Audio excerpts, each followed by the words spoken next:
22 ساڵ لەمەوبەر لە دۆخێکی ئاڵۆز و ناجێگیری کوردستاندا لە دەی تەمووزی 2003 لە بۆسەیەکدا و بە شێوەیەکی غافڵگیرانە مامۆستا عەلی باپیر و وەفدێکی یاوەری لەلایەن هێزێکی تایبەتی ئەمریکاوە دەستگیر کران.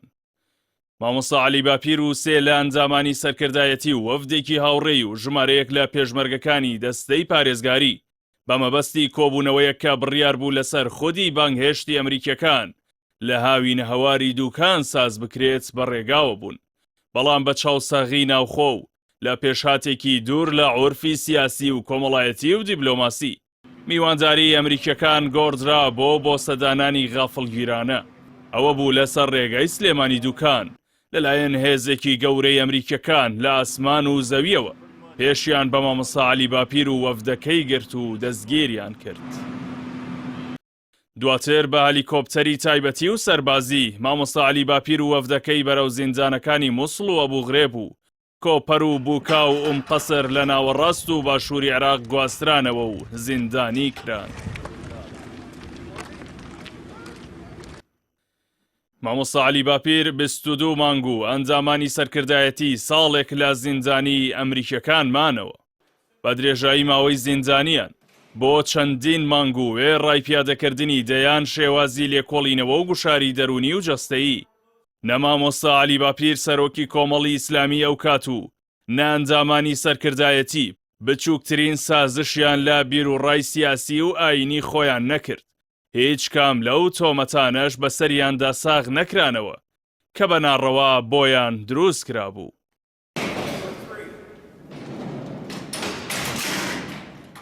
دوای سەرکەوتنی کۆمەڵ لە هەڵبژاردنەکانی ئەنجومەنی نوێنەرانی عێراق کە هیچ لایەنێکی سیاسی ئەو کات پێشبینی ئەو سەرکەوتنە گەورەی نەدەکرد و دوای فشاری مەدەنی و گەورەترین خۆپیشاندان و ڕێپێوان لە هەولێر و سلێمانی بۆ ئازادکردنیان مامۆستا عەلی باپیر دوای 22 مانگ و سەرکردە و پێشمەرگەکانی کۆمەڵ دوای ساڵێک لە زیندانیان بە پەرێزی پاکەوە و بێ ئەوەی هیچ تۆمەتێکیان بەسەردا ساغ ببێتەوە ئازاد کرا.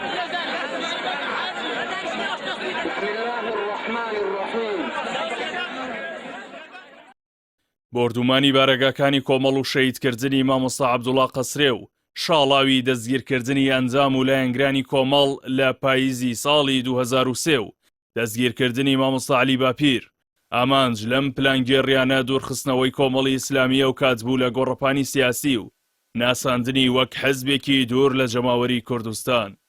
بەڵام کۆمەڵ هەموو ئەو قۆناغە سەختانەی تێپەڕاند و توانی بەزوویی هەستێتەوە.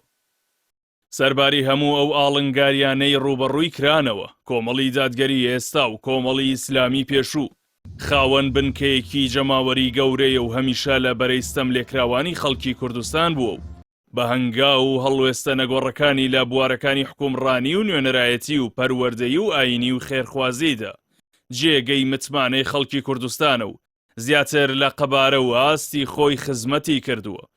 بە جۆرێک کۆمەڵ ئێستا بە حزبی خەڵک و ستەملێکراوان لە نێو جەماوەری کوردستاندا ناسراوە.